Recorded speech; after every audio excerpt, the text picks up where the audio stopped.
Hello and welcome to the North Metro SBDC programming.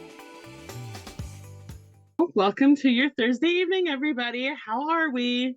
Awake? Kind of. We're really close to Friday. We're going to get there. It's going to be great. Kind of, maybe. We spent the day at the zoo, so we had fun. Oh, that's awesome. How was it? Was it hot? It was my perfect temperature. So I was born and raised in Alaska. So 55, 60 is my perfect. Oh, yeah.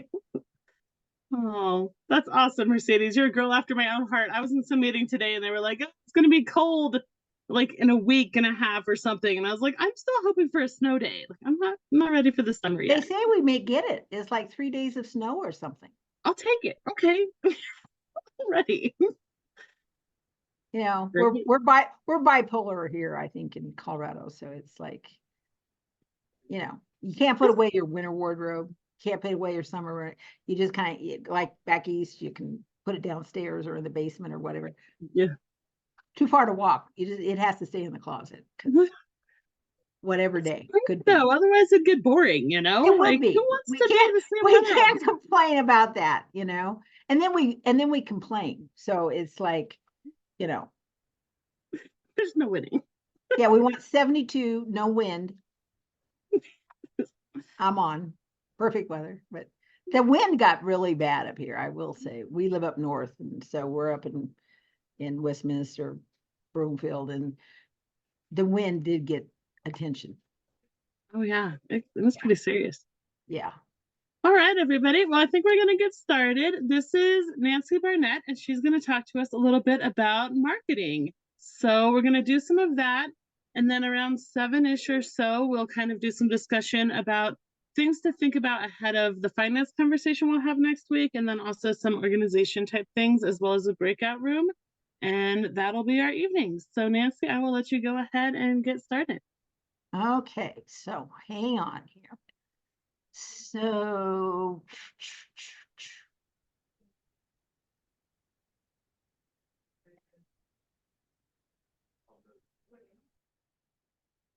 my computer just went weird. So hang on a second. Okay. While we're waiting, if you guys want to put in the chat your favorite kind of weather, you go yes, ahead. that's what I did. Yeah, so that's the deal. Okay, here we go. Okay.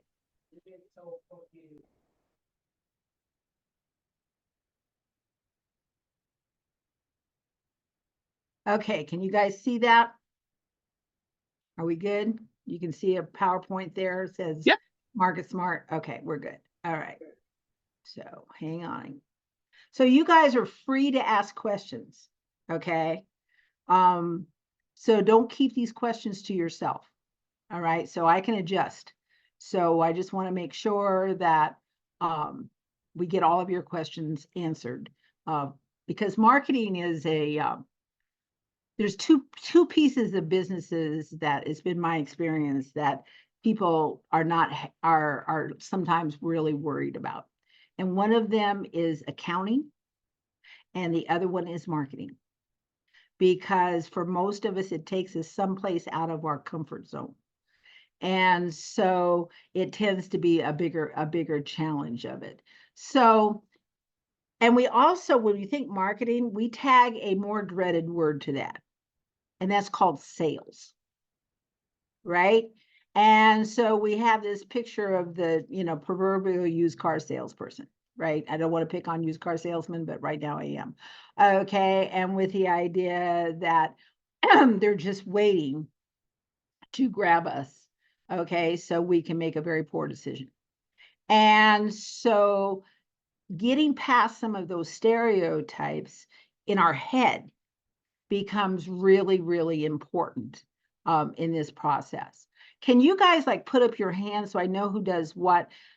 So how many of you are home care with the six?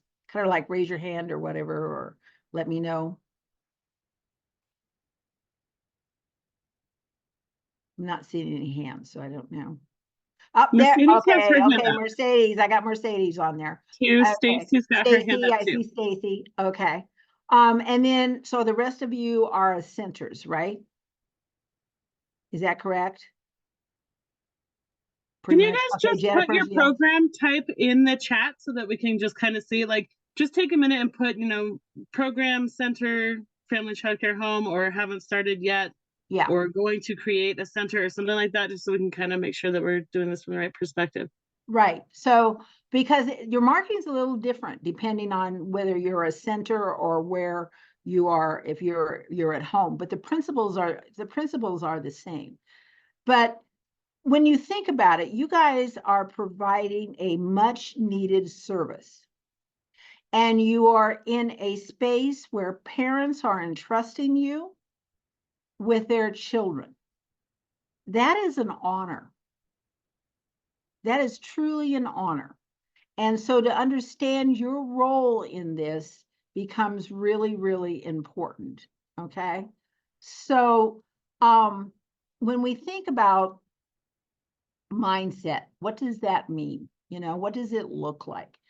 And some of you may be coming or had previous where you worked in a corporation of some sort or some business or whatever, you did certain jobs, right? In a corporation, you got a job description and it said, this is what my job is. And as long as you stayed in that job description and you were nice, you were great with the customers and you were nice to most of your coworkers, you got a raise at the end of the year. That was kind of how we were rewarded. This whole idea of entrepreneurial mindset is totally different because now you are a creator. And that puts you in a different role and in a different place. So it's really important for you to understand what the entrepreneurial mindset looks like. So this is like my favorite definition, okay? Entrepreneurship is the recognition and pursuit of the opportunity without regard to the resources you currently control, with a confidence that you can succeed. You have to be your first believer. All right. You are your first cheerleader. With the flexibility to change course as necessary. In other words, if you hit a roadblock, how are you going to get around it? What's the next step? Right.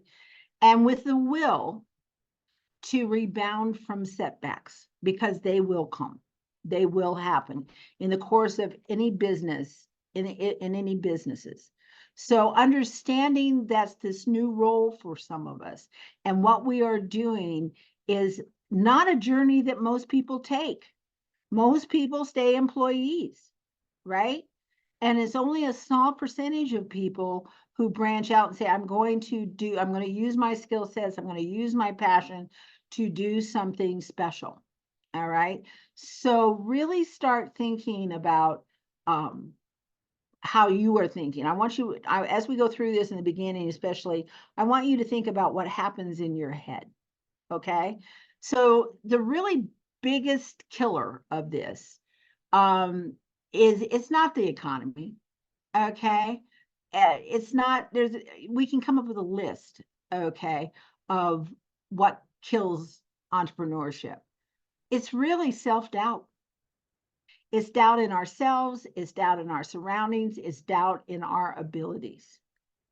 And understanding that the language that is going on in our head is really important. And I want you to start paying, if you haven't already, I want you to pay attention to that. I call her Sally Self-Doubt. Okay. She lives in your head. She's been with you from the beginning. Okay. When we were little, before we knew there was Sally Self-Doubt living in our head, and we were a year old, parents seem to be really interested in us doing this walking thing. They really seem to really be encouraging that, much to their demise later, but they were really encouraging that. And so we want to make mom and dad smile, because we understand smile. And so we get up and we walk around stuff, and then one day we just kind of let go, right? And we probably don't get very far before we crash. We get up, go over to where we can pull ourselves up again, and we do it again. And we do it again. And we do it again until one day we don't fall. And we're able to do that because as 1-year-olds, we don't understand the concept of failure. That's taught. So now we're 5 years old and we're in our ballerina outfit because we're taking ballerina lessons at the rec. Okay. And we're so excited because we got to pick out our tutu and all of that kind of good stuff. And grandma's going to go with us. And grandma says, what do you want to be when you grow up? And you say, I want to be a ballerina. Well, grandma worries about you like getting disappointed. So she doesn't want you to be disappointed. So grandma's not mean. She just doesn't want you to be disappointed because life is full of disappointments. And so she says, oh, honey, this whole family is just klutzy. Okay, we just don't have the coordination for being a ballerina. It's not going to happen. Then she forgets to be a ballerina because she can't do it because someone said she can't. And those are the things that start building that space in our head. And we cannot get rid of Sally's self-doubt. She will be with us till we die. What we can do is we can control the amount of real estate we give her in our head. So sometimes you need to tell Sally to be quiet. If the language in your head is not serving you, you need to really look and say, how can I change it? Right? Is that being fair to me? I'm more valuable than that. And really start here. Starting here will allow you to do here. So when you think of what it means, okay, to have this entrepreneurial mindset, what are some of the skill sets? A lot of them are, you're okay overcoming challenges. You don't see challenges as endings. You see them as opportunities to solve a problem.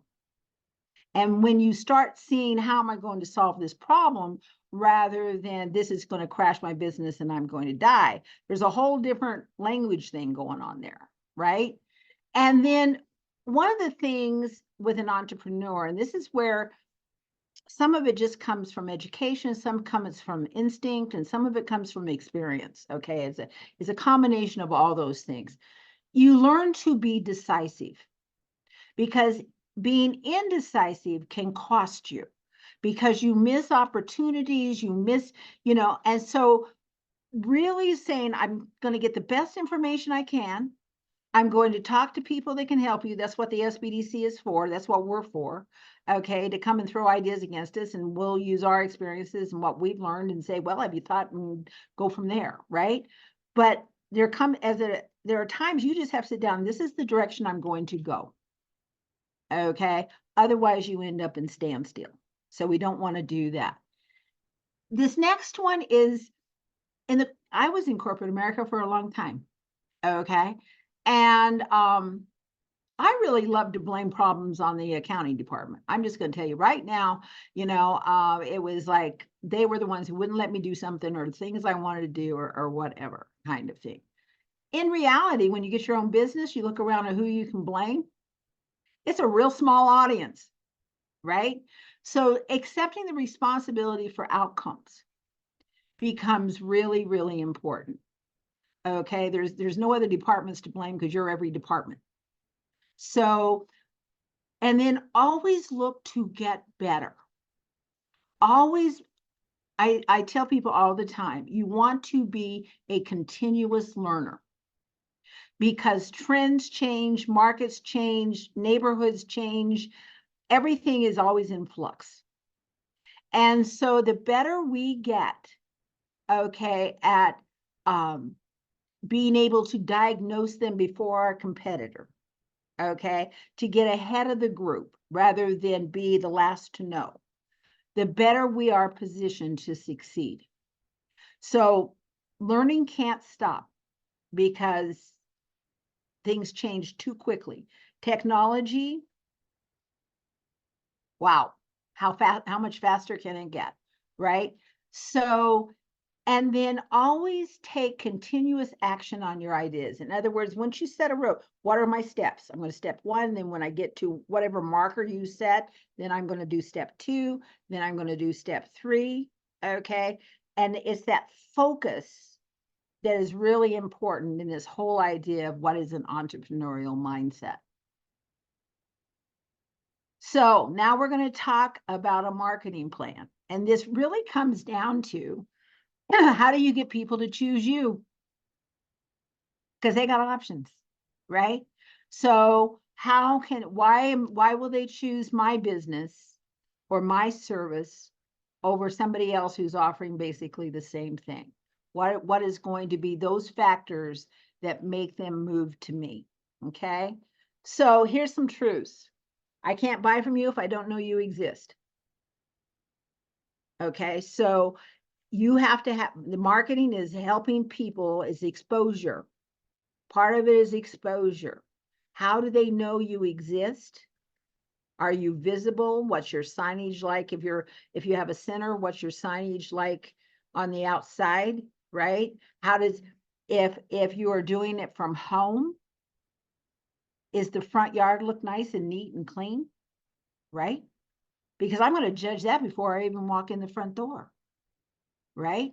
So really start to look start giving them reasons to choose you. But the first thing is awareness. You have to have a marketing campaign that is really an awareness campaign. And then here's the reason why I got choices. Okay. I currently may be in my child's already in childcare. So you're asking me to make a change. Let's just face it, human beings do not like the word change. We do not like it. Okay. And even when we want it, we're afraid of it. Because what if we change and it's worse than it is right now? Okay, kind of thing. So how do we get them to move?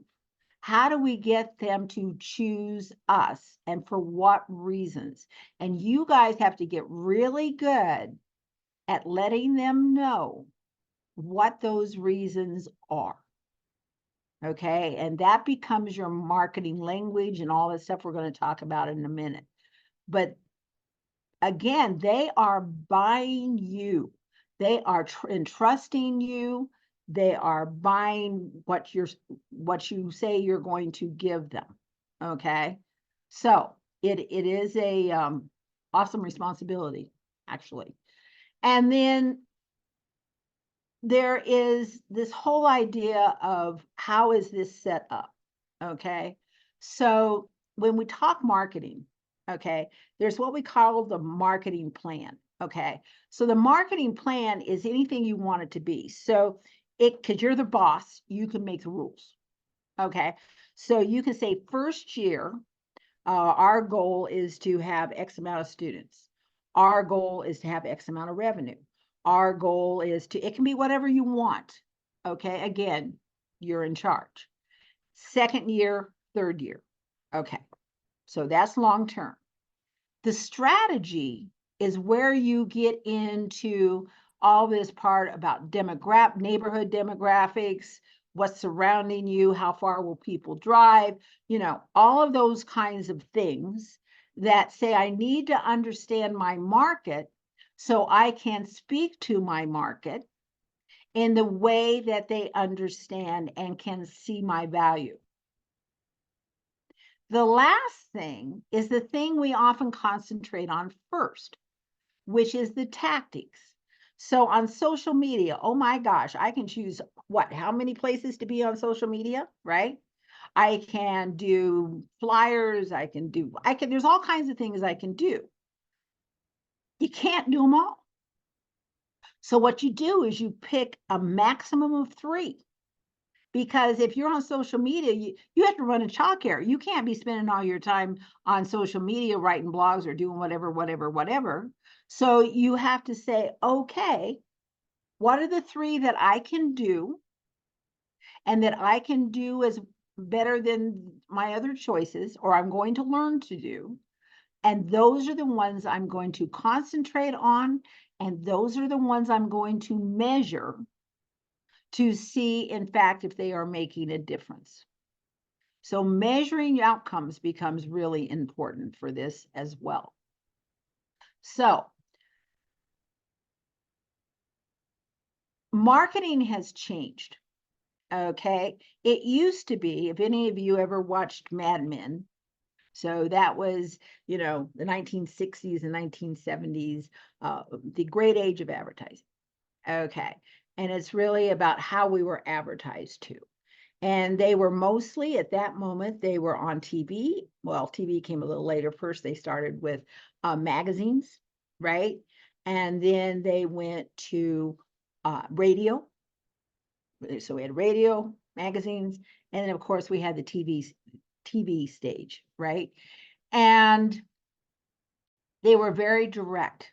So if you look at the cigarette commercials, okay, in the old ads of old magazines or even on TV, you had the Marlboro Man, right?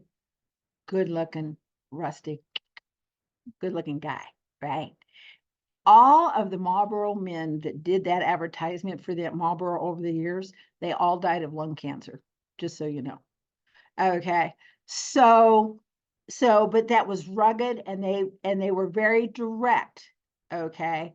This is what you're going to buy, and now you're going to look like that rugged cowboy, and all the women are going to love you. That was the underlying message.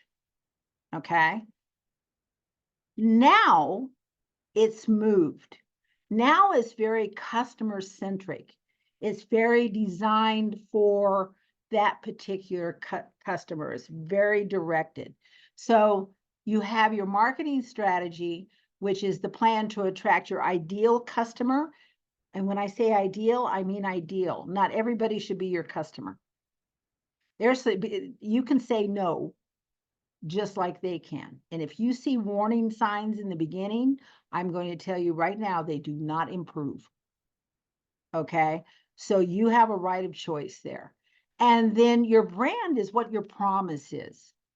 What are you promising to your customer?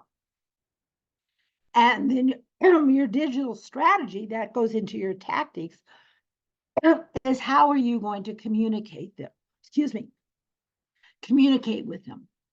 Okay, how are you doing a newsletter? Are you doing videos to introduce the new teachers? What are you doing? How are you working with them? And then the last piece, okay, is your what they call your strategic service design. Okay. And that's how you deliver your promise every time, because it's consistency. People trust consistency. They forgive you for many things. Okay. But if you have been consistent with them, they will forgive you more. Okay. So you really want to think these things out.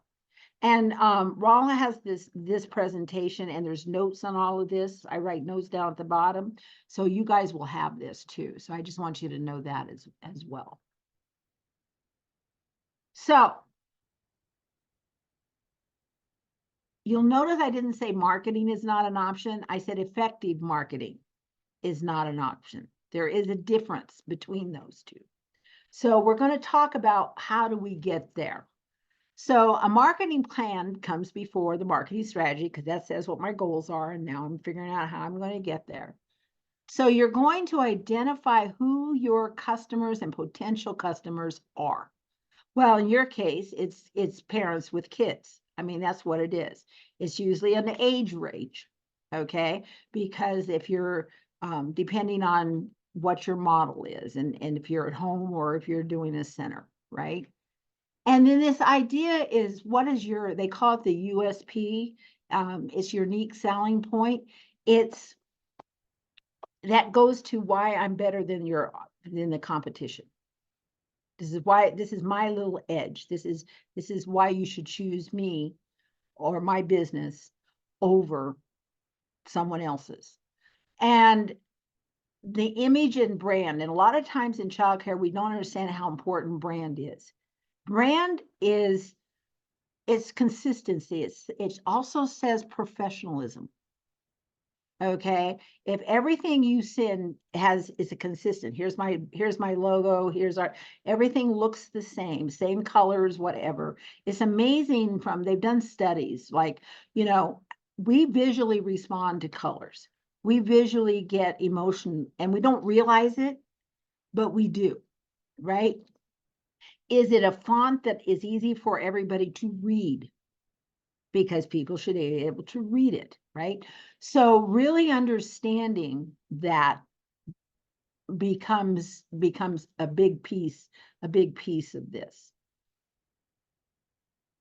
So it really, and this is going to sound simplistic, but it really comes down to what we call pains and gains. Your service, what you do, is either perceived as a pain reliever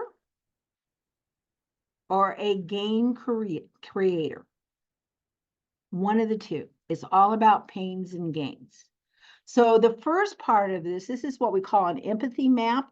But it really, you sit down with this and you get into your customer's head, your customer's shoes. So if I'm looking for childcare and I have a new baby, right, or I have a 2-year-old, right, and I've been able to stay home with Sally for 2 years, but now I have to go back to work. Okay. And how is that, and I'll use the mom as an example, how is that mom feeling?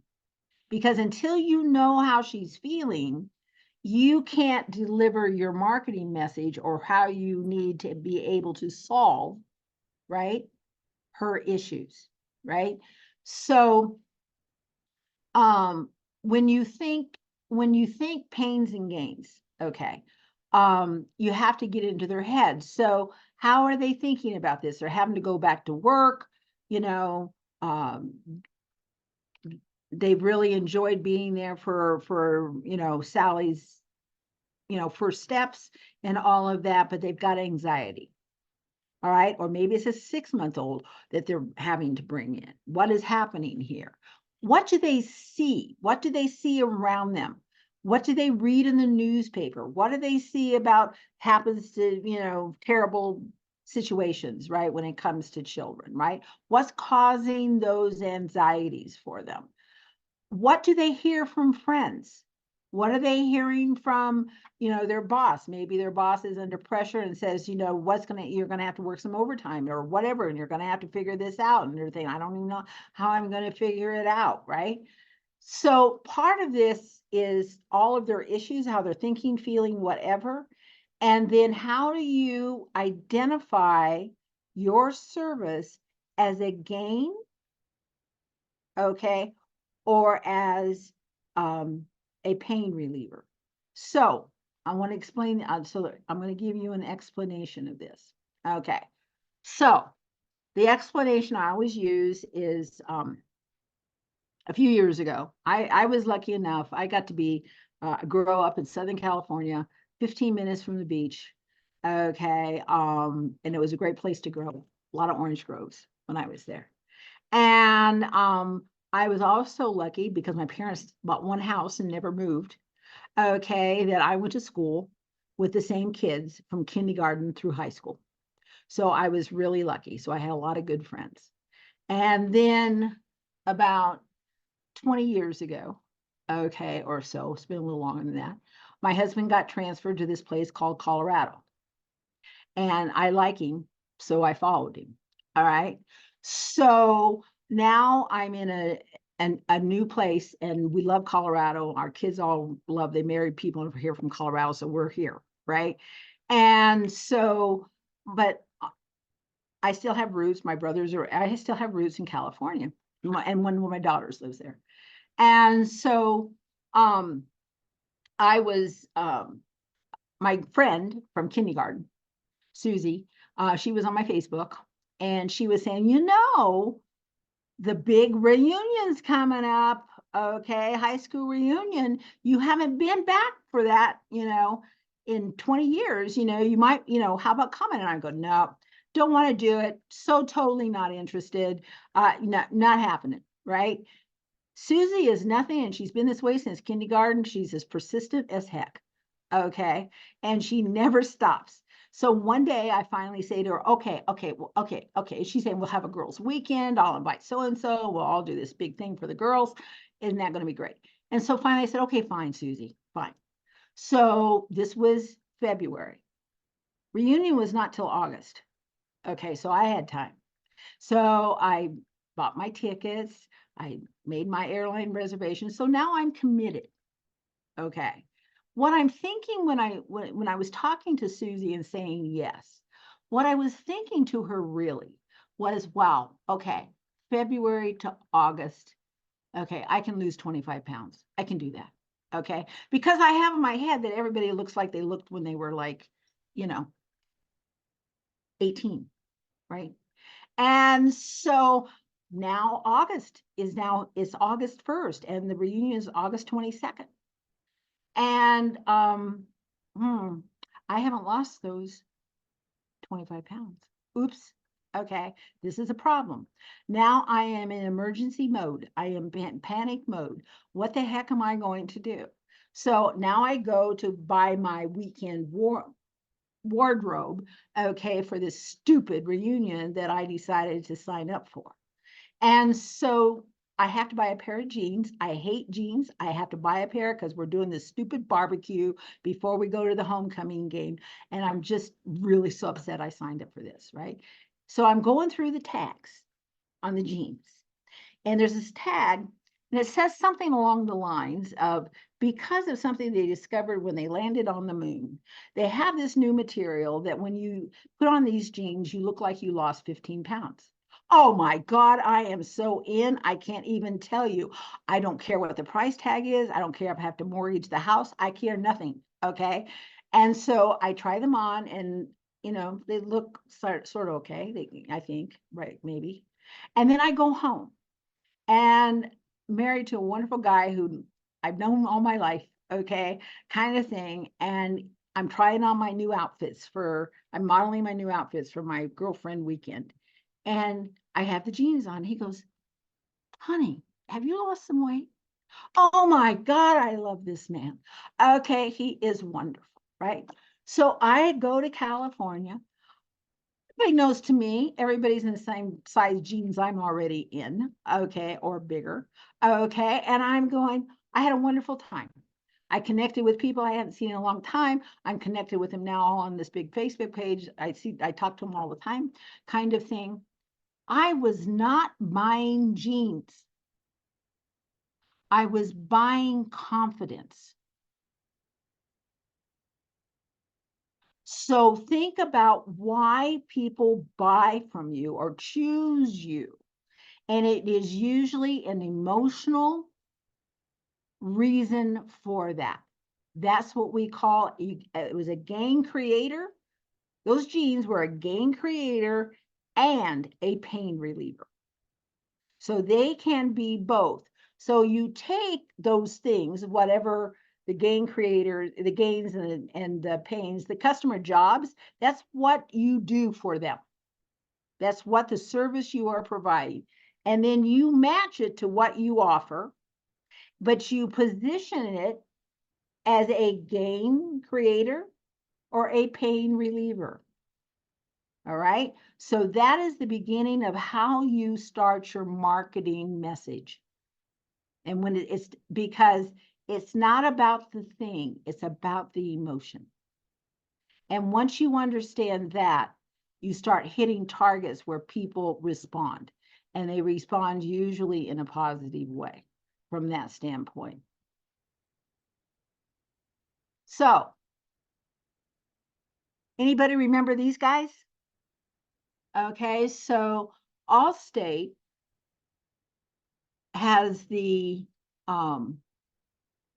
two commercials, okay, were the most successful advertising campaign ever.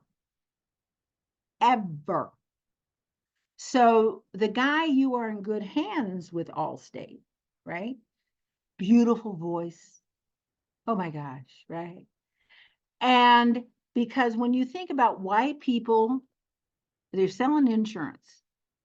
So I want to know that I am in good hands. In other words, if something bad happens, okay, it's going to get fixed.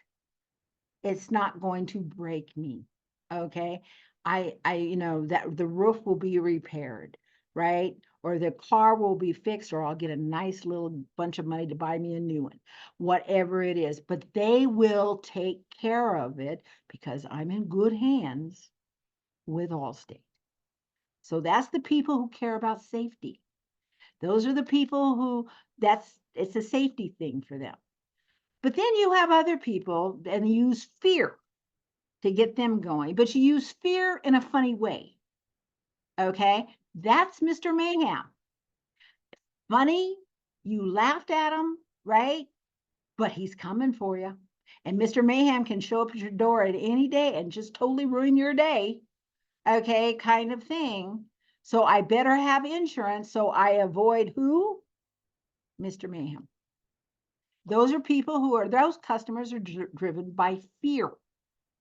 They're both emotions, but they cause us to buy the same product because it's been adapted to that particular thing, right?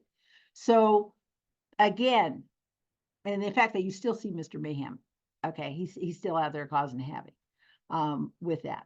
I'm thinking that guy got a really good job, right? He's just been making bank, okay, all these years.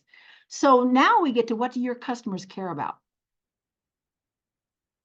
Okay, so when they're entrusting your children to them, what do they care about? Can somebody tell me what they care about?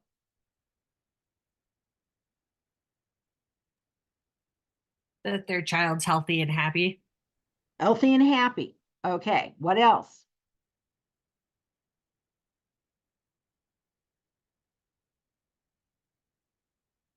That their children are safe and that it meets their time and financial needs. And Yeah, so you got a bunch of pinpoints here, right? And then how do you boil those down until what people understand? So before we started our own businesses, I was the director of training for AAA. That's what I did for a living, right? So I did that for 15 years. And AAA, you've all heard of AAA, right? AAA, everything they do, every product they have, every service they do is tied to their mission: safety, security, peace of mind. Safety, road service, safety, security, peace of mind. Insurance, safety, security, peace of mind. Travel, safety, security, peace of mind. So when you start thinking about that, this is the stuff that is going to go into your marketing materials. Okay. So, because again, they're emotionally attached, but that's what we care about. You guys nailed them. That's exactly what it is. Okay. So let's figure out how we do that. So this is a flyer. So I want you guys to look at this, and I want you to tell me what you like about it and what you may not see on it. So tell me what you see.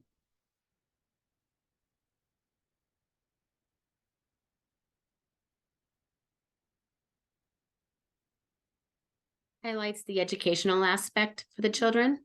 Okay. All right. What else is on there? the now enrolling, so it's very informative with the times that they're available. They have space. It shows the ages and things like that. Okay. And Okay. So it's clear their hours of operation, right? It's clear that it's Monday through Friday. It's clear that they do before and after care, right? And they say what their ages are. I gotta look on my screen here. They say what the ages are of 6 weeks to 13, right, years old. And they accept credit cards, right? So that's good information. Now I want you to look at this next one.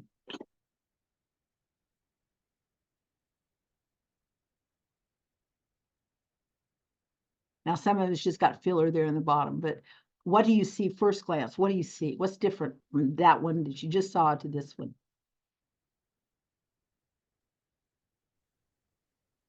It focuses a lot more on the photos of the children. They're happy, but you Mhm. don't see as many pinpoints of information. Because for the the bottom. information they can get it, they can have. What they're connecting with, looking for a place where your child can learn and grow at their own pace. A place filled with adventure and where crafts fuel creativity. Do you seek an environment where your little one is safe to explore and discover? Look no further. You have arrived. Do you see how, and then this whole thing, curiosity starts here.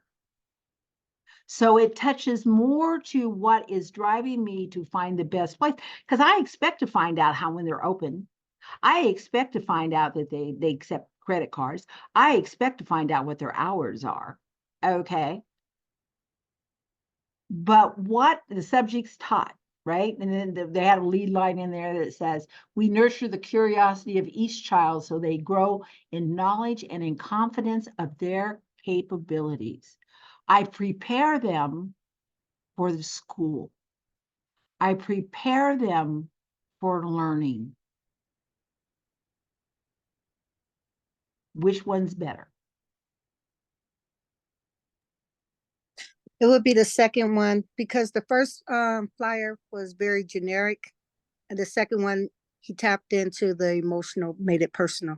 That's it. That's where you can connect your kid to. Exactly. And because that's what we respond to, right? So really think about when you look at your marketing, when you look at what you're sending out to parents, when you look at, like the packet that they come for a visit and you send them through with with a packet, right? What are they getting in that packet? What are they going to go home and share with their spouse, okay, or their significant other, right? So really think about the messaging that you have from the beginning, and does it touch here? Does it make me sleep better? Right? So that becomes a huge or a huge piece of this. So there is a lot of people say, where do I get my research? How can I figure out like what's in my neighborhood and all of that?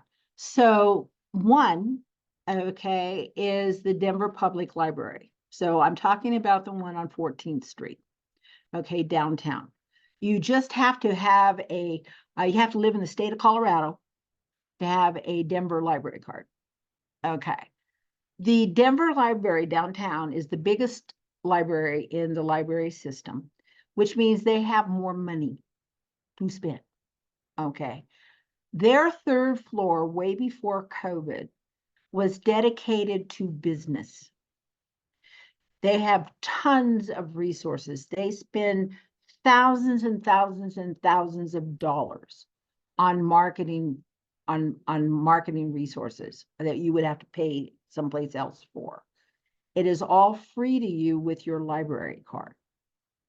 But what is even better, that link there to BizBoost, okay, and Raul can make sure you guys have this, but it is a link. They have something that last time I looked, only 4 other states had. They have these wonderful people called business librarians. They are amazing people. Okay, they are the most nerdy, wonderful people you're ever going to meet. Okay, they just are. And so you're going to set an appointment with them. You're going to tell them in your, little blurb, okay, that and we'll do it this way, that you're a current client of the SBC because you're talking to us today, right?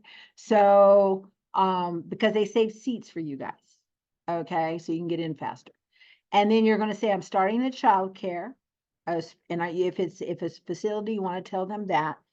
If it's home, you want to tell them that, and you want to tell them where it's going to be, where it is. Okay, location. and that you are developing a marketing campaign and you need to know more about the demographics around you. All right. So, and then whatever else that they can provide for you. All right. So then they're going to set up a Zoom meeting like this. Okay. And they will have done about an hour's worth of research before they meet you. But the real value here is they're going to show you how not only to get these statistics, but how you translate them into what is meaningful for you. Okay. So I worked with a gentleman who, this was years ago, but he came to see me, and he was he belonged to a church that had a child care attached to it. Okay, that they did child care during the week and whatever on their facilities. And he said, I was standing in the wrong place, okay, at the board meeting. And the guy who was running it, he retired. And then they pointed over and said I was now in charge. And I said, I do. He said, I don't even know what I'm supposed to do. Right. So I asked him how many kids that they were licensed, okay, to take. And if my memory serves me right, it was something, it was a pretty big space. So it was like 60 kids, right? And I said, well, how many kids are enrolled right now? And he said 27. That's a big difference. And I said, do you want to be at 27 or do you want to be at 60? And he says, well, the goal is to be at 60. I said, okay, fine. So then we pulled up, because at the time I had it, but we pulled up, I told him to go to the library, and he pulled up, you could pull up where the church was at, and you could pull out the traffic patterns on each of those streets because they were on a corner, which most churches, a lot of churches are on corners for a very good reason. So here's on the corner.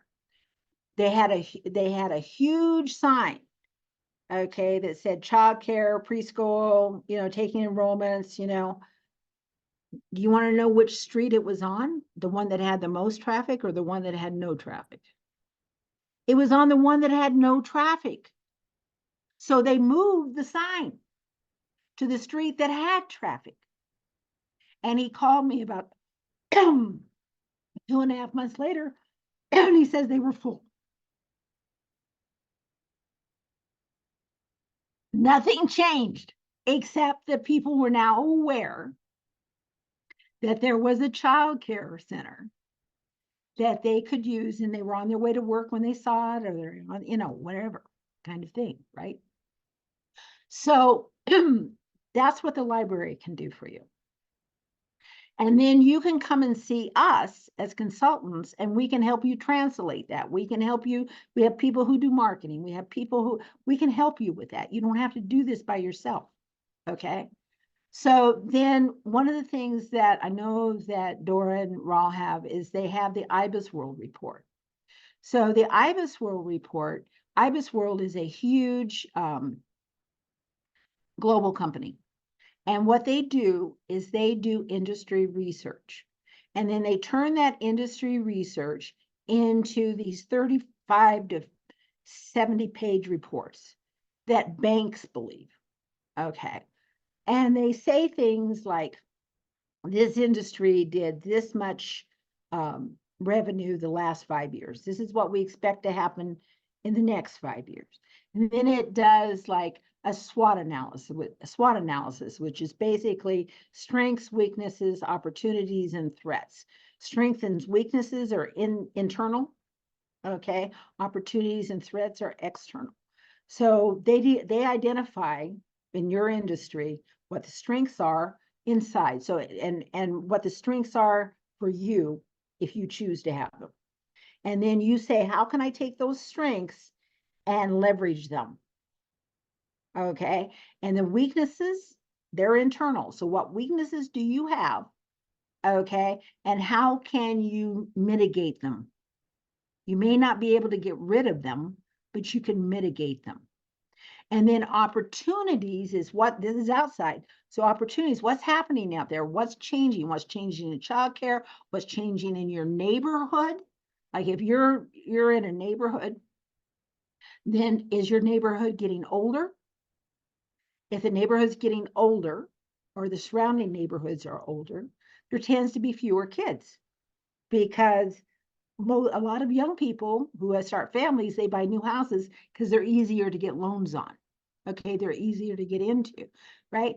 And then that neighborhood ages and it ages out. When we moved here 20 years, there was a whole lot of kids here. Now they're like, I don't know, you know, don't see them too often, right? Because the neighborhood is aged out, right? Now, what's happening is, guess what? These houses are starting to be sold by the original buyer, the original owners, and all of that. They're starting to be sold, and who's moving in?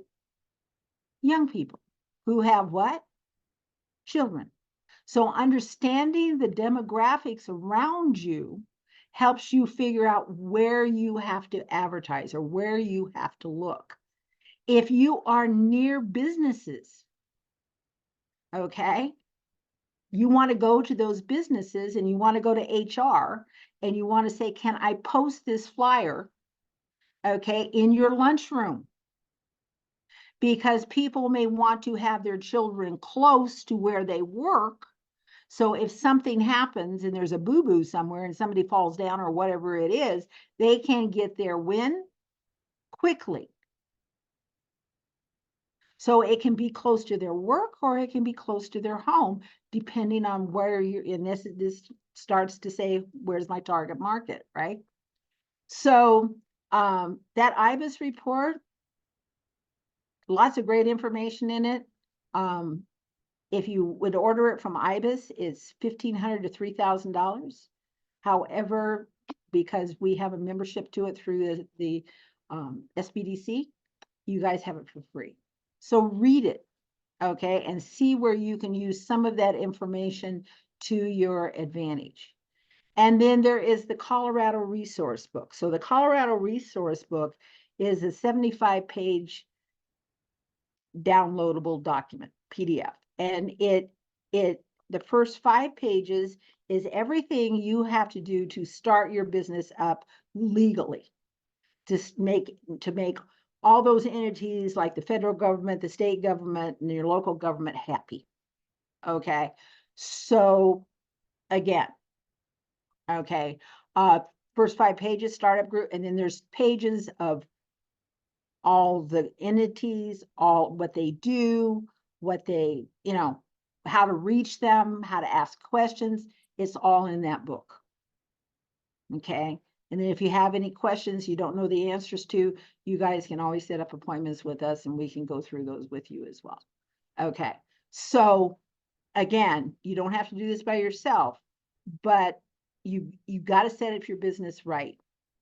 I'm sure you've already talked about this, but you know, insurance is important, all the things that are important to not only protect the business, but to protect your personal assets, to protect you as an owner. Okay. So we want to make sure that you get those right, if you will. So, okay, so now we have to do this idea of how do I create marketing materials? What are they, right? You must have a website. It does, if you're small, it does not have to be fancy. It needs to be nice, but it doesn't have to be fancy. For whatever reason, our websites have taken the place of business cards. Okay, you can lie on your website. I have heard, I don't know, it's a rumor, but I've heard that, right? But when we meet some and they say they have a business, we go to the website first because we're going to look for testimonials. We're going to look for something that says this is what they said they were, right? So you could spend, and then those of you who are bigger, okay, and even when you're small, because you can get on Squarespace, you can get on a lot of different websites, and again, they're pretty easy to put together now. And is there a calendar? Can they set up an appointment to come for a visit? Right? So now I know they're coming and I'll have the packet ready for them, whatever I give them, kind of thing. So website, really important. Promotion. So you can do things like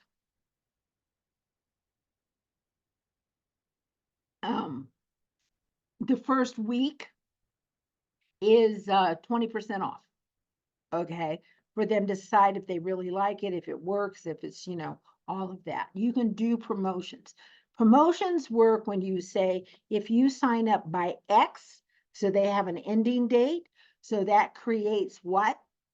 I only have so much time. That's why federal government uses April 15th, okay, because we know that's when we have to do it, or there's penalties afterwards. So it makes me do my taxes by then, right? So having some, it's not forever, it's just for this, limited amount of time, if you will. Flyers still work in this business. Okay, so if you're in a neighborhood, they can work in the neighborhood. If you have if you're in an HOA that has a meeting center, where everybody kind of does the gift to gab and already, most of them have a space where you can put up a bulletin board where you can put up stuff. Okay, so that's fine. You can, if you live near hair salons, nail salons, small grocery stores, the yoga studio, okay, where a lot of women come, you go into there and ask if you could put up your flyer, or you could put them on the table, or whatever, right? Because if I go in to get my hair done, I usually have to wait a few minutes before I get seen, and there's stuff on the table, because I don't like to sit there and do nothing, so I want to find something to read, right? So again, where do your possible people show up? So once you move from flyers to brochures, so especially those of you who are or have centers, you need to use brochures. Okay, they look more professional. You can get a lot more information on them. Okay, and it's something they can take and go and put in their purse. Okay, but again, you can go to Vistaprint, you can go to a lot of places and set up your brochure. If you want, and then again, we have marketing people, so you could put together your brochure, and then you could share it with them, and they could give you some pointers on what you might change, or because they live marketing, they're used to this, they understand marketing copy, right? So and then when they come for a visit, what are they going to take home with them? Do they have a packet to take home with them that says what their operating hours, what their menu is? I don't know, whatever is important for them to know. Okay, so they can take home and look it over. They can look it over with their significant other. Okay, decide if this will fit. Have someone, not just you, proofread this stuff. Because when we write it, it's harder for us to catch our mistakes sometimes, because we've read it like 7 times, right? If you are writing things, get on and use the free Grammarly app. Okay, it costs you nothing, and it makes sure you spell things right and say it right. It corrects it. Okay, kind of thing. Even with Grammarly, I will tell you, and you can do this with other programs, AI is coming in, and literally you can put stuff in and you can say, clean it up. I want it more, and you say, I want it more persuasive. I want it more, I want to shorten it, right? I want whatever your goal is. And then it goes poof.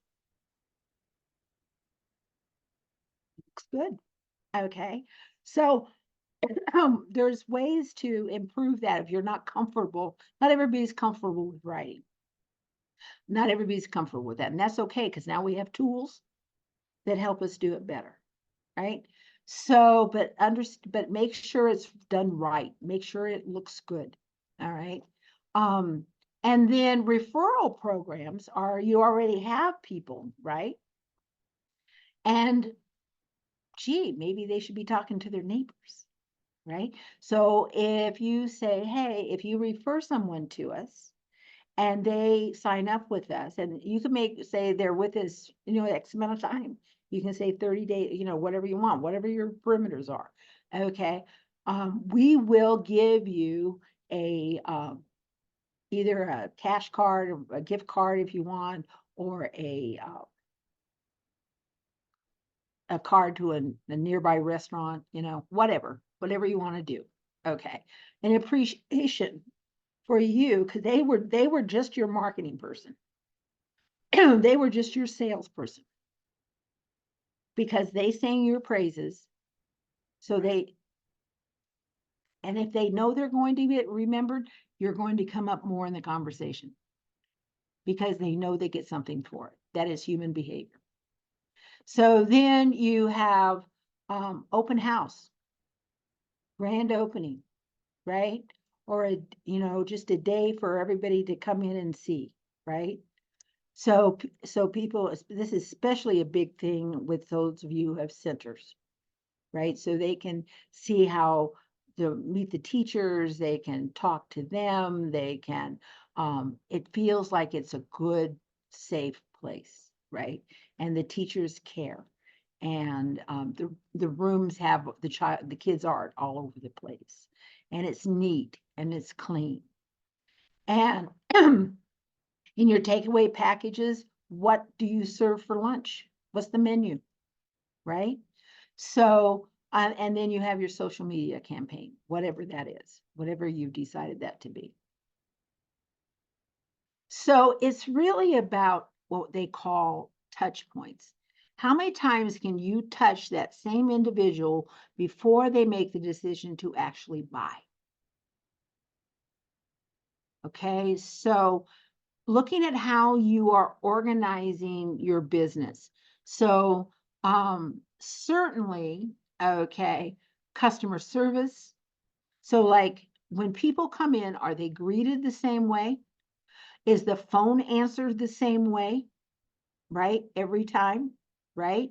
What is the on hold message? Okay, is it nice music, or I don't know, what is it? Okay, kind of thing. And then, on your products, they understand what you are delivering, what we've just been talking about. They understand what they are getting for the price you are asking them to pay. And then how does the environment look? Is it clean? Is it organized? Is it easy to navigate? Are the yards nice? If I look in the backyard where the children play, is it clean?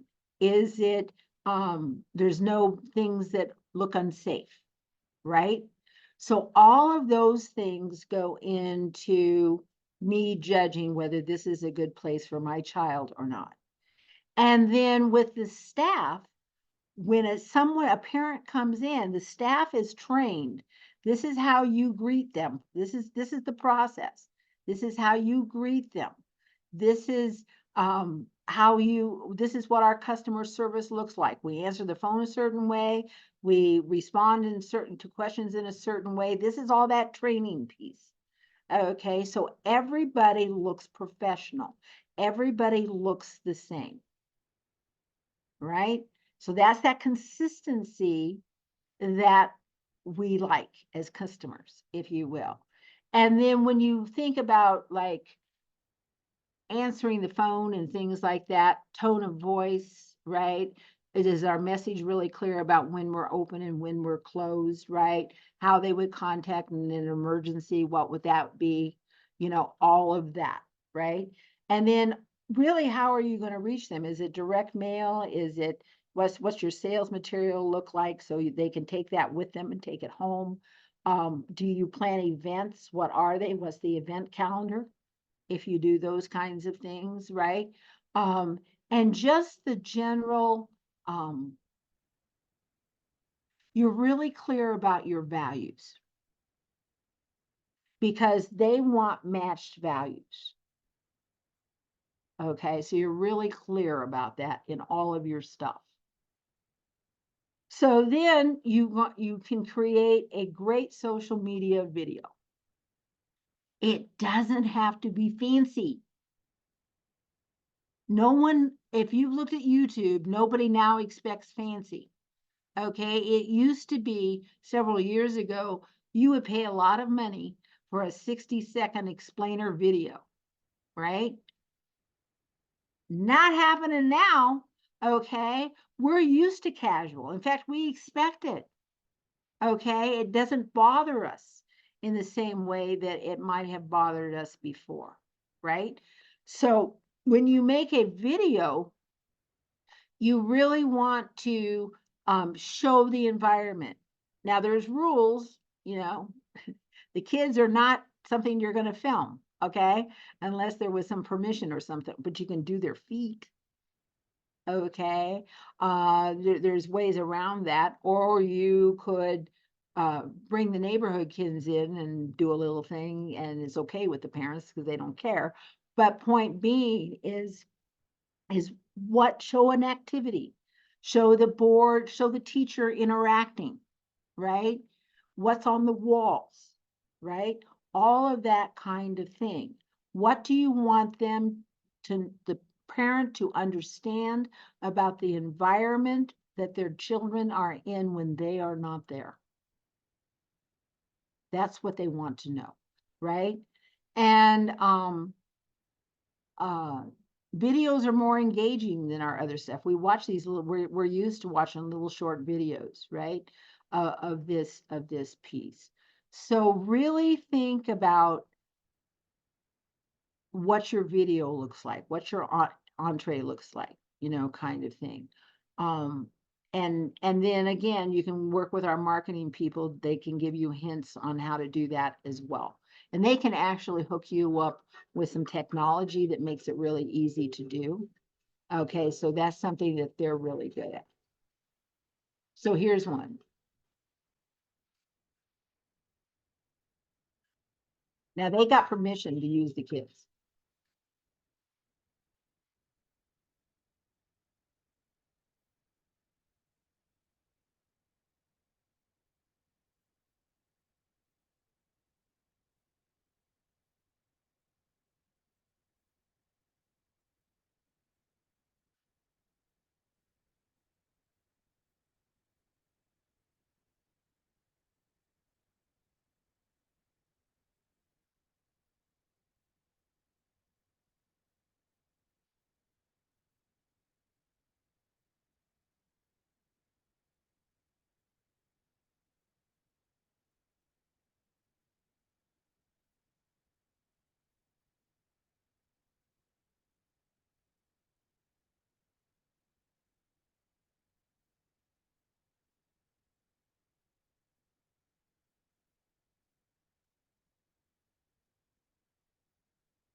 So they went through their age groups, right? And then they showed what they deliver. So like one of those slides was, you know, basically if you're interested in we do a multicultural, you know, environment, and Spanish is, we can teach Spanish if, you know, so desired, right? So again, these people can say, you know, that's the environment I want my kid in. This is where they're going to not be just babysat. Okay. They're going to learn and grow and be prepared for school. Okay, so really start watch your competition, guys. Go on their websites, okay, and look at how they say things. Look at what they do.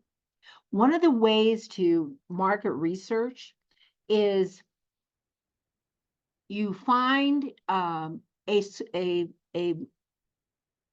daycare that matches you, okay? More importantly, you find a daycare that is situated in a demographic that's exactly like the one you are in. So now now you're matching apples to apples because they already, how long have they been in business? What are they doing? How do they do? But if they're talking to your demographic and they've been in business for a long time, right? It may be a good day. You can also mystery shop. You can do that. You know, you can do that. You can call up and say, how do they answer the phone? Do they sound competent? Okay. Do they answer all your questions? Right? So you can learn from your competitors. You don't have to create everything from scratch. You can learn from those people. So when we say shoot a video, that sounds very intimidating, okay? Until we've looked on Facebook and then we realize it's not as intimidating as we thought. Okay, so you can use your smartphone. You want to keep your video short, 90 seconds or less. Our attention span is that of a gnat at this point in time. And you can divide it up so you can focus on this one or focus on another. You know, you can make it like there's more than one video where you focus on different things. Make it fun. Make it lighthearted. Make it light, right? Let the fact that you guys love children come through. That will be much more important than sometimes just the information. Okay. So, and then, like I say, you can work with our marketing guys. They can watch your video and they can give you some hints about how you could improve it or what you could do it. They also have all kinds of things you can hook up to that translate it, do all kinds of cool things that the marketing guys know. Okay. So when you shoot your video, you can shoot your activities in the classroom. It can be you doing a monthly video that goes on onto all of your clients, okay, once a week or once a month, that says this is what's coming up, you know, get ready, you know, kind of Halloween's coming up and this is what we're going to be doing or whatever. You can have a teacher explain what's coming in the classroom the next week. So this is something that parents get, a contact from you that says this is what's happening or this is what happened with your child this week. You can help them with some parenting tips or early childhood things that they could do at home with their child that would back up what you guys are already doing during the day, if you will. If there is a new, you hire someone new, introduce them to everybody. Okay, let them know that there's a new person and this is who you hired and this is why, right? Parents, if you ask them, they will give you testimonials. And a testimonial is so easy to give because they just have to hold up their phone and talk. Now, one of the things you can do, and this is up to you, if you want consistency in your testimonials, okay? So you have 3 questions. So you do an interview with them kind of thing, and you ask them, so everybody gets asked who does a testimonial, gets asked the same 3 questions, right? And then when you edit it, you take out the questions. Okay? So, but everybody's happy about what? The same 3 things. And that shows consistency. So there's ways to do that, right? Then you can do a video of taking them a tour around, you know, the facility, right? Or if it's to parents that are already there, you got a new piece of equipment, or you're doing a new menu item, or whatever it happens to be, right? Makes them feel safe. Okay, makes them feel that they are engaged. All right. So, and then if you are afraid of this, you can do slideshows. Do whatever makes you comfortable. When you do slideshows, you can do the over video and you can talk and it all shows up. It's not hard to do, but have something, okay, that is colorful, that has parents' testimonials that is something that you can send to people who've expressed interest and want to know more. You can send them that video with other information. Okay, so there's lots of ways that you can use this. Whoops, oh, here, oh, I did it wrong. I did it wrong. Hang on. All right.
So there's a program that a tool you guys can get out there. It's called Lumen, Lumen 5, and they have stock video that you could use and all of that, but it really makes these slideshows easy to do as well. Okay, so this is a little bit on camera. I'll let you guys read that later. So edit your video, make sure it looks right. And here's the key, guys. Call to action.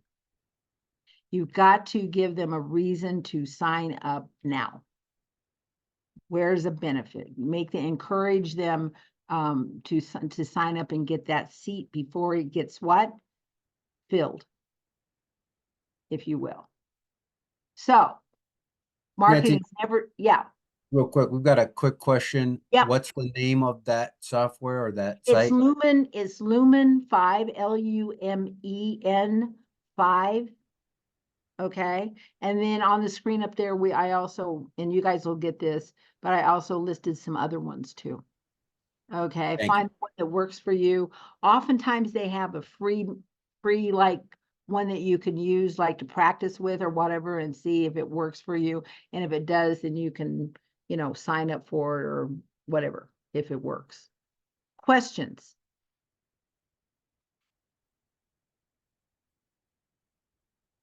I feel really bad when nobody asks me questions. I really get depressed. It was great. It was great. Well, thank you, Dora. I don't really have a question, but it was great.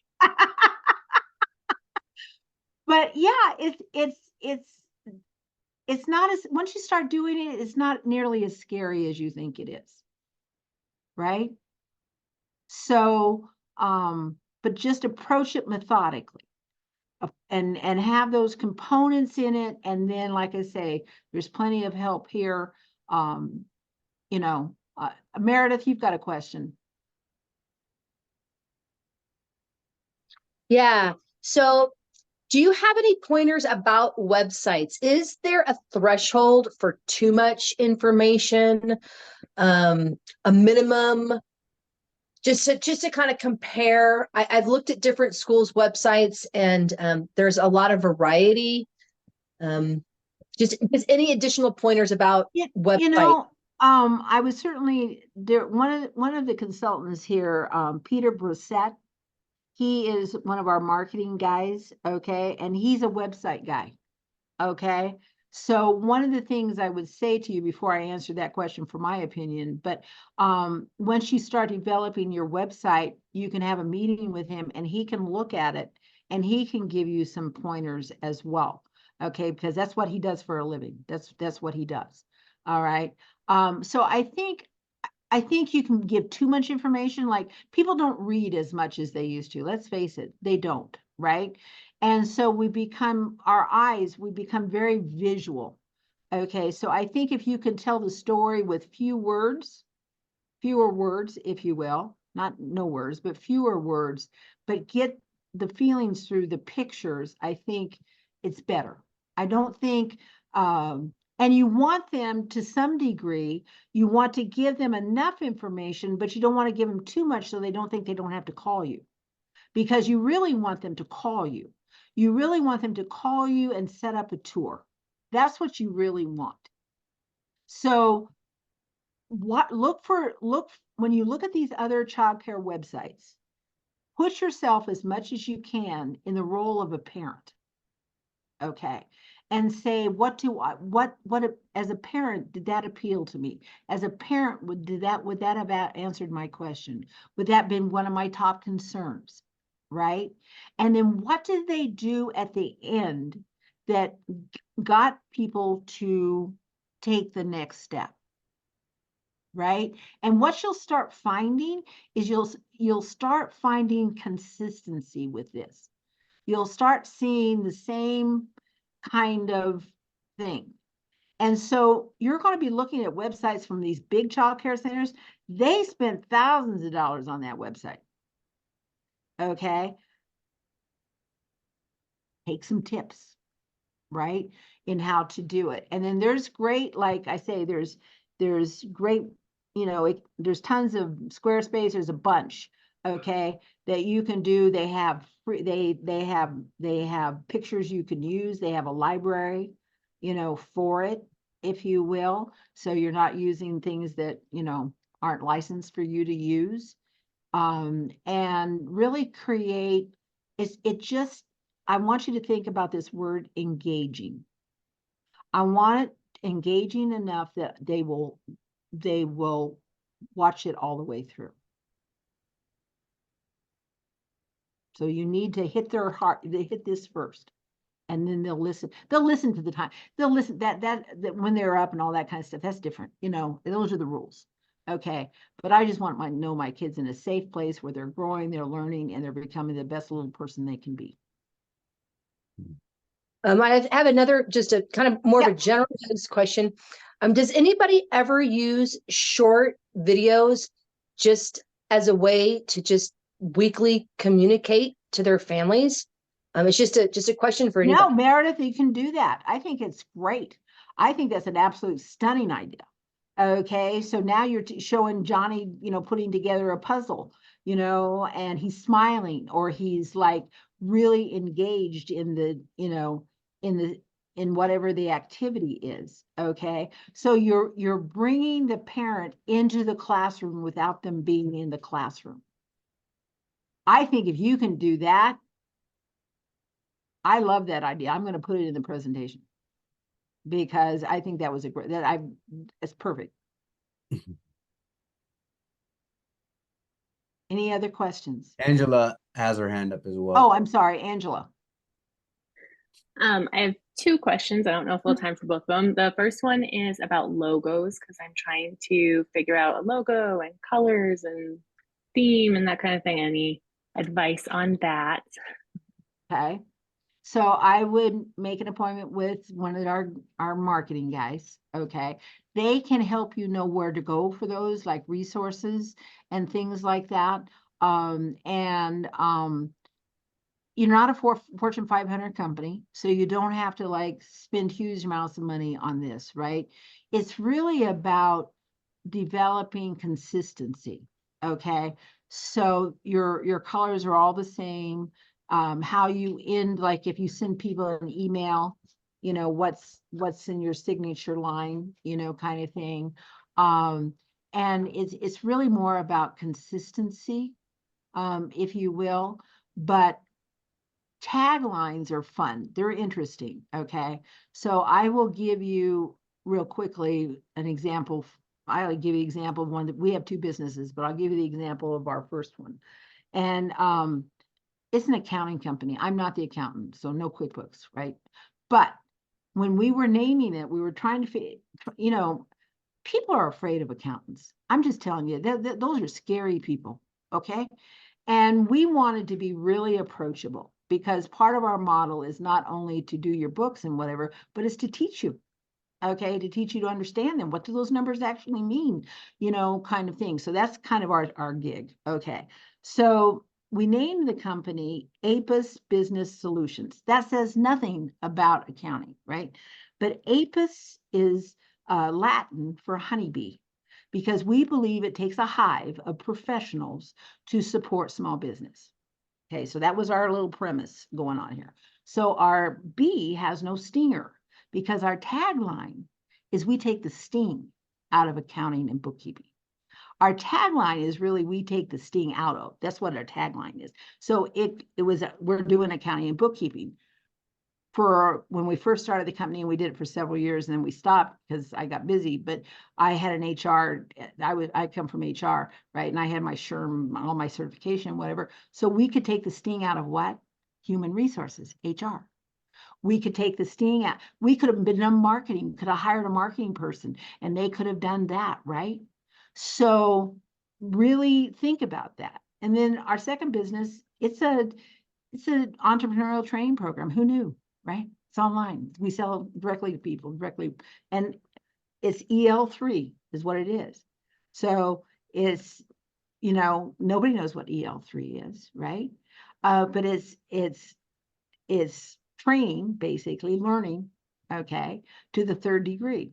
So because it was written by business people of one. Okay, there was more than just one, but it was me.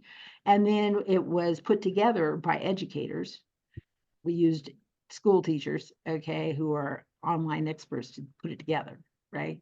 And then we use all the business resources. So it's business education and business education and the government, basically, okay, working together. Who knew, right? But our tagline is start smart, grow smart, stay smart.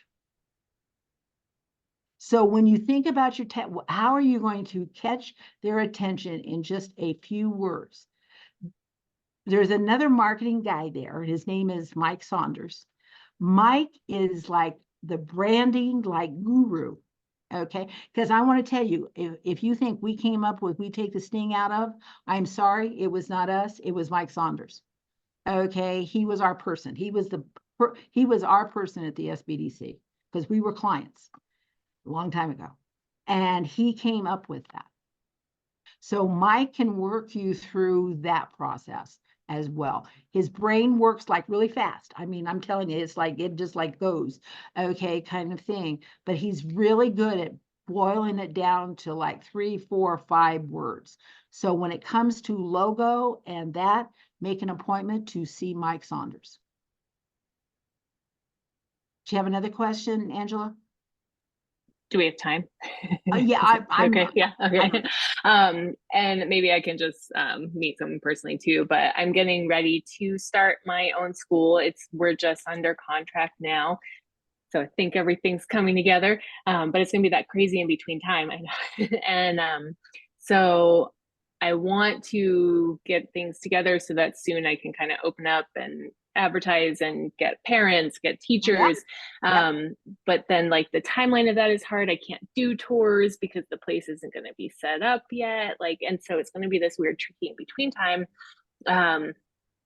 And so I can't really do the video aspect, or it's hard to show the quality and what it's really going to look like or feel like at that time. And so how might I be able to convey that to parents, do you think?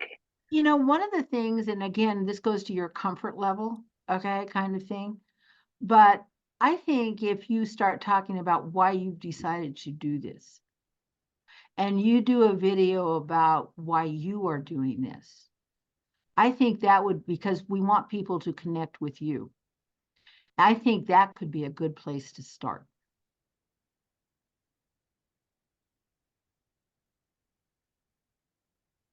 So, Dora, am I good? Yes, you are good to go. Okay. All right. I'm going to go have dinner. All right. Thank you. Thank you for coming. Thank you, Oh, you're Nancy. welcome. Go do, guys. And last piece of advice, don't let anybody tell you you can't do this. No one. True story. Okay. All right. Bye. Bye.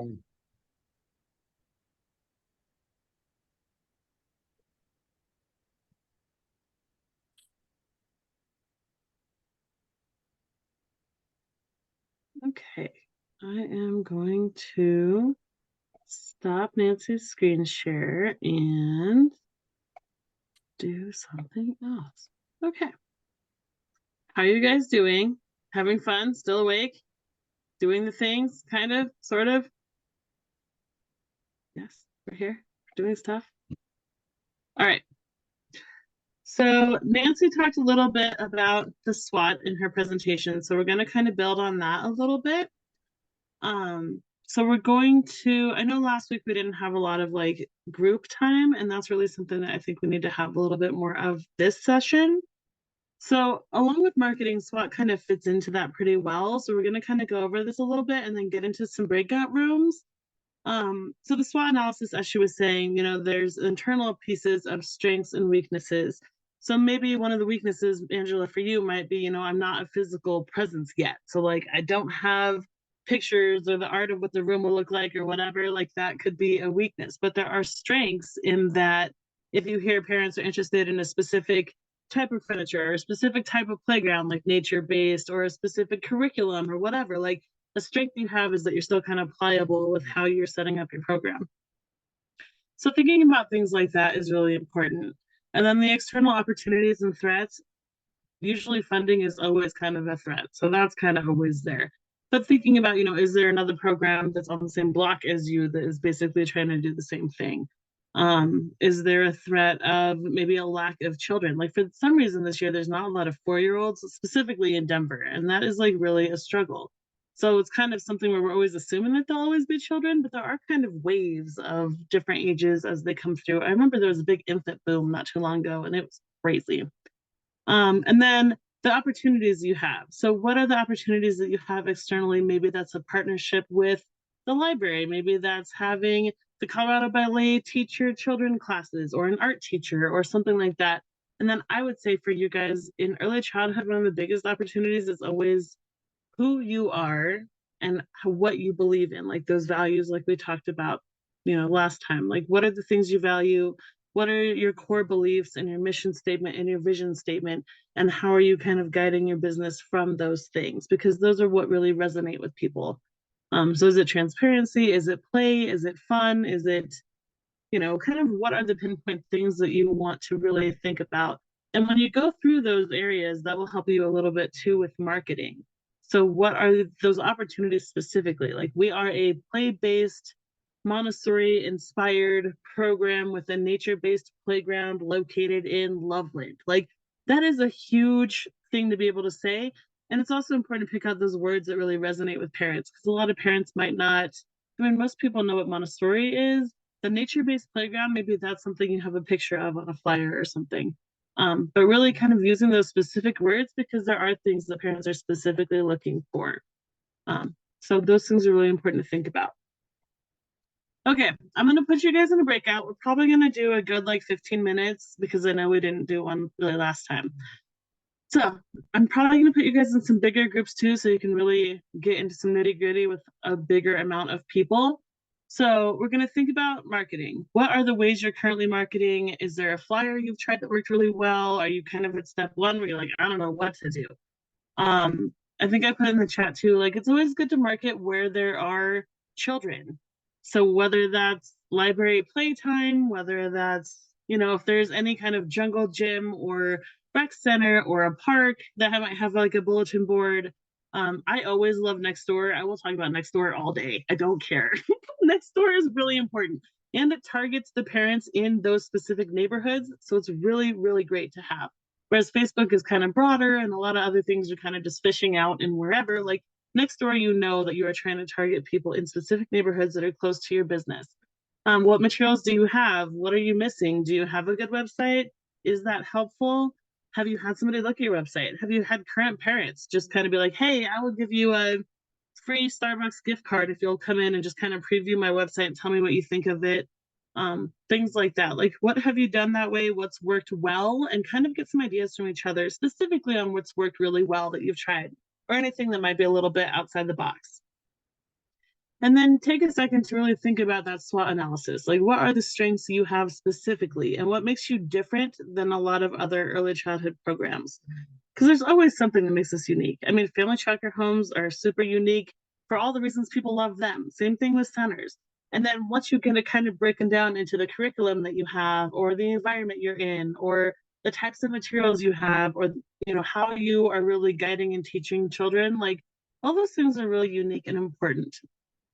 What threats have you run into already? Maybe it's already there's like a licensing thing that you're like, I didn't know we had to have a bathroom in the toddler classroom. Like, this is a big problem. What opportunities do you see based on the strengths that you have? Are there weaknesses that you can work on, especially related to marketing? Like, are you really scared of doing a video?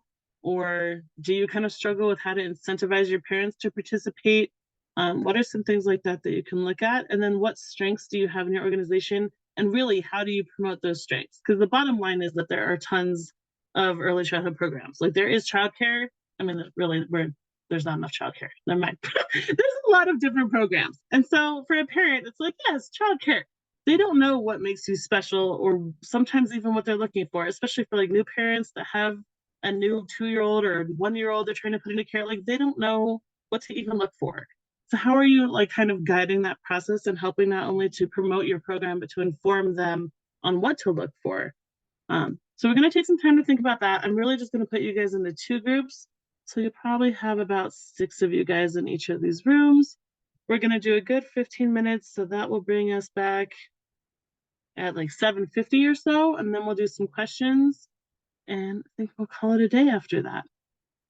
Does anybody have any questions now before we go to the breakout room? Everybody's awake still, kind of. That's good. We're present. Please also turn on your cameras and like participate in this part, because this is the important part. I love when you guys all come back with smiling faces and then hide again real quick. Okay, it's fun for me. Entertains me a lot. All right, so here you go. And if you have any questions, feel free to come back to this main room and I will be here. Oh, look, see, this is that brief period of time where I get to see everybody's faces. Hi. Good, okay. All right, anybody have anything they want to share that somebody shared where they were like, yes, I should do that, or I should try that, or anything anyone wants to share with everybody?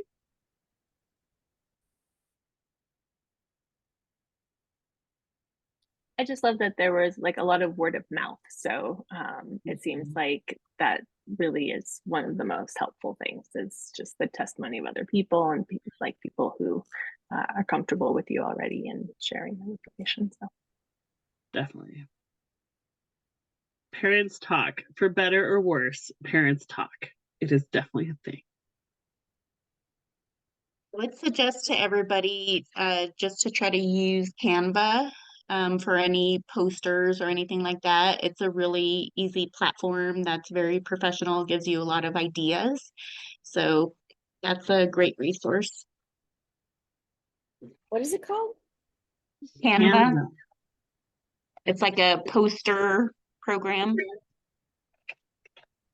Canva, like Panda Bear? Canva, Canva. I'll put the website in the chat. It's basically like you can make marketing materials and stuff with it, and presentations and stuff like that. Yeah, my husband just said Canva, like he knows about it. Oh, okay. Sorry, gotta clean my ears out. Actually, real quick, Angela, to your question about a logo, there's a website called Fiverr.com. You can pay people like $5 and they'll create logos for you. Pretty solid sometimes. There's also an AI logo maker that you can just feed it some ideas of what your brand is, and it'll spit out a logo for you for free. There's some stuff like that too. So I don't know what that one is called, but if you Google AI logo maker free, probably something will come up. The truth is that Canva also has a logo maker. So in Canva, you can literally type in what it's about, and like they'll use their AI to create a logo. I've used it before to make a logo. That is brilliant. Thanks for bringing that up, Crystal. That is super helpful. I'm glad you've used it, Rebecca. That's good to know. Okay. tools.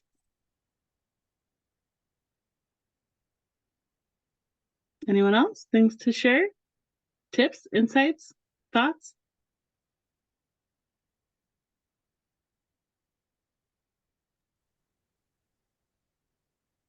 I would Everybody. also say that it's important for any, especially home daycare providers, to make sure that your website is updated, that you answer your phones, because I've done a lot of research in my area of, providers that are near me, and a lot of people don't answer their phones. There's not a lot of content on their website, or their website is amazing, but they don't answer their phone. So that's a crucial, component to the whole marketing process. Mhm. Great point. Yeah. Who mentioned that right now? Sorry. That was Crystal. Crystal. Yeah, that's huge.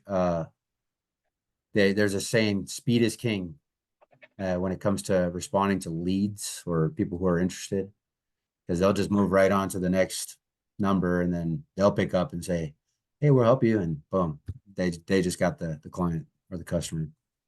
So, Raul, do you have any other resources for building a website? you know what I'm gonna do, guys, for you is I'm gonna look back at a couple emails from the digital marketing bootcamp that we just got done with, and get some of the tools that are in there that apply to what y'all are doing as well for marketing. And then I'll be able to get that over to you in the email, That'd be awesome. a follow-up email. Mhm. All right. So next time we will talk about organization and the finance piece, which we'll try to make as fun as possible. There's no promises, but we will try. Okay, I'm gonna try to let you guys leave 4 minutes early. See? Yay! Feel free to stay if you guys have any questions or anything specific, and we'll see you next Thursday. Oh, homework. Please write something that you learned in the breakout room. Either your strengths and opportunities, a SWOT thing, any kind of epiphany, tools, marketing things, anything. Just put something in there, and then Raul told me there were some questions in there, so I'll go into that Google Classroom and answer anything that I see that might be outstanding.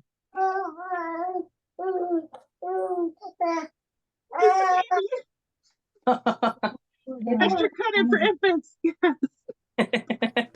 All right, guys. Have a nice evening.